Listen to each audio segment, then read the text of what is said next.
जानते हैं कि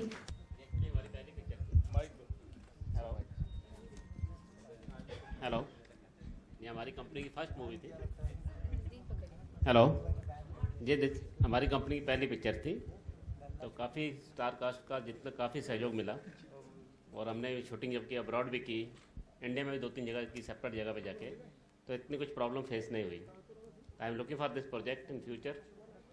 डेफिनेटली, तो इनसे यही पता चलता है कि he is very excited for this picture.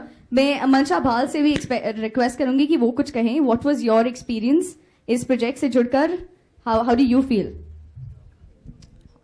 I feel amazing to be a part of this project, and this is my second movie after Fugly, and in these 3 months it's my second movie which is releasing, and also working with Ashutosh sir, and because I've always seen him in those amazing roles और जिस तरह के भी उन्होंने characters हमेशा किए हैं, और मेरा फर्स्ट शॉट मुझे आज भी याद है उनके साथ था, और मैंने फर्स्ट टेक में it was done, I was really nervous inside, but seeing the way he reacts to the other dialogues, it's amazing. And Rajneesh is there, and VK sir, it was an amazing experience. Fantastic. Working with Ranjit sir, Ashutosh ji, and Sanjay Mishra, Govind Namdev, and Mansha, Subhashri sir, how are you? So, members of the media and our guests, please welcome the very acclaimed Ashutosh Rana. He's right here with us, joining the Starcasting team of Spark. A very good afternoon, sir. Sir, हम सबसे यही पूछ रहे थे कि इस project से जुड़कर कैसा लग रहा है उनको, उनका एक्सपीरियंस कैसा रहा। तो मैं आपसे भी पूछना चाहूंगी, बस रजनीश हमें बता रहे हैं, then could I please request you also to talk? See, as I said before, working with all of them is great because the minute they told me that Ashutosh ji, Ranjit sir, ये सब part होंगे film के, तो I took it on because action पहली बात है उसमें काफ़ी था, and इनके साथ काम करके बहुत कुछ सीखने को मिलता है, and then VK ji had a great sense as to how to show a typical masala action film, तो वो बहुत इंटरेस्टिंग कन्विक्शन से उन्होंने वो स्टोरी बताई थी, एंड उसी हिसाब से उन्होंने उसको आई गेस वो किया है, मतलब he brought it forward. Fantastic. Ashutosh sir, I'd like to ask you, what was your experience?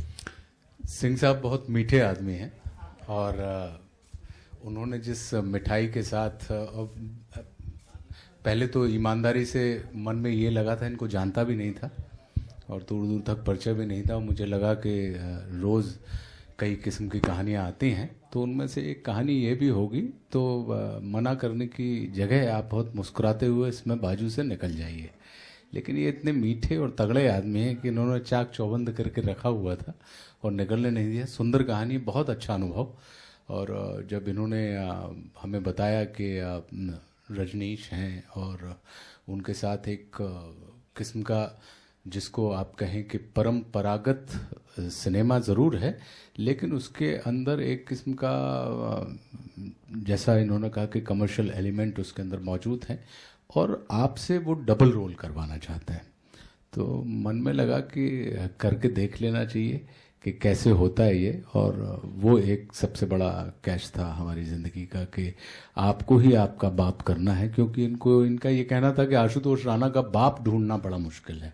Ashutosh Rana तो बाप, तो वो किसी और के तो बाप बन जाएंगे, लेकिन आपका बाप हम कहाँ से ढूंढें। तो हमने कहा कि ठीक है, तो ऐसी एक कहानी है।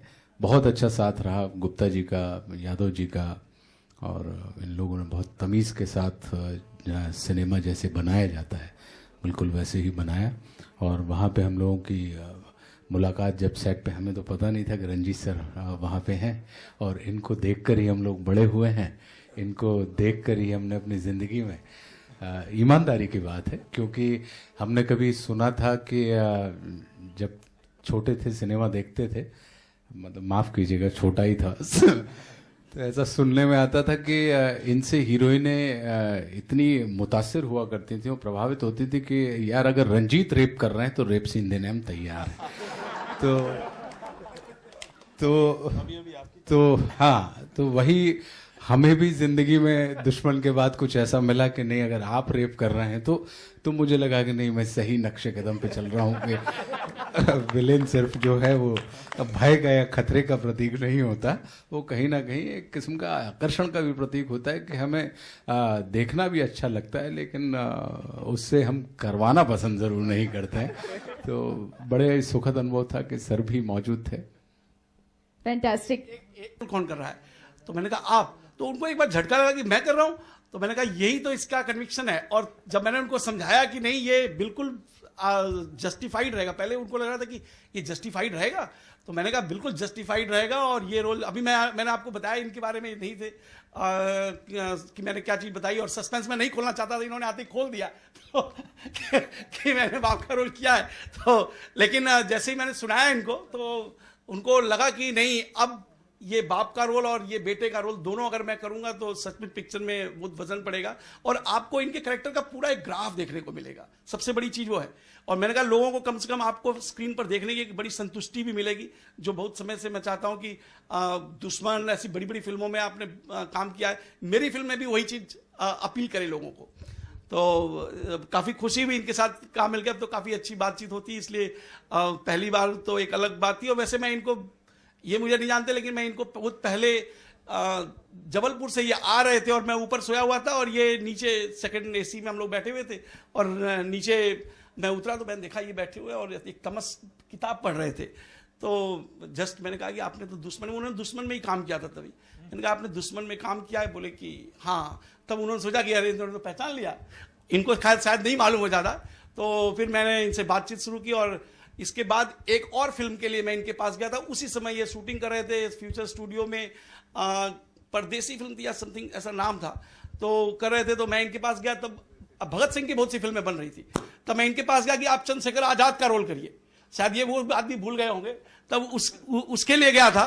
और मैं इनको काफी दिन से फॉलो कर रहा था। मैंने इनसे कहा भी कि मैं आपको ही लूंगा फिल्म में, क्योंकि मैं आपको काफी टाइम से फॉलो कर रहा हूं, आपको पता नहीं है। फैंटास्टिक। वैसे Q&A बस शुरू होने वाला है, उसके हमटे के लिए जी बहुत बहुत और धन्यवाद। इस पार के लिए भी जी बहुत बहुत बहुत जल्दी हम आपको देख रहे हैं, हम ऐसे ही देखते रहे आपको। जी तो ये माफिया का किरदार है आपका इस जी पार्क में, जी। तो बाप बेटे में कहीं कुछ इस हंसी मजाक भी है क्या? नहीं, वैसा नहीं है, लेकिन बिल्कुल एक ऐसी बात है कि आम के पेड़ से आम ही निकलता है और विष वृक्ष से विष फल ही उगते हैं। अब वो कम विषैले हों या ज़्यादा विषैले हों ये ज़रूर हो सकता है, लेकिन आम के पेड़ से इमली नहीं निकलेगी या विष नहीं निकलेगा, ऐसी वाली बात है। तो बाप बेटे के बीच में हंसी मजाक तो नहीं है, लेकिन हाँ वो एक जो वंशानुगत परंपराएं होती हैं या एक रिवेंज वाली बात या सत्ता के प्रति आकांक्षा वाली बात जो होती है, वो निश्चित रूप से इसके अंदर आपको दिखेगी कि हर पीढ़ी पहले से ज़्यादा ग्रीडी और पहले से ज़्यादा अग्रेसिव होती जा रही है, तो वो इसके अंदर आपको निश्चित रूप से देखने मिलेगा। सिंह साहब बहुत बहुत शुभकामनाएं आपको भी। धन्यवाद। आपकी शायद पहली फिल्म है, दूसरी फिल्म है, तो ये विषय बहुत दिनों से आपके दिमाग में था कि कहानी आपके दिमाग में? कहानी जो है वो करीब 1 महीने तक मैंने माइंड में उसको एक्सरसाइज किया। उसके बाद कहानी पर राइटर्स सब लोगों ने काम किया अच्छा, और फिर जो कहानी बन के आई थोड़ी बहुत उसमें बीच में चेंज भी करना पड़ा हमें, तो उसे किया गया।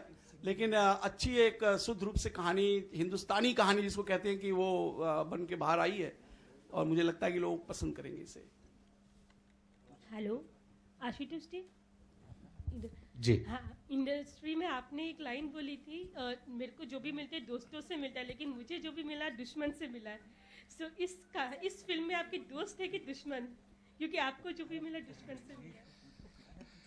अगर मैं दोस्त कहूँगा तो फिर मुझे नहीं मिलेगा, इसलिए मैं यही मान के चलता हूँ कि इस पूरी कहानी में सब मेरे दुश्मन हैं, तो निश्चित रूप से कहीं ना कहीं मुझे कुछ मिलेगा।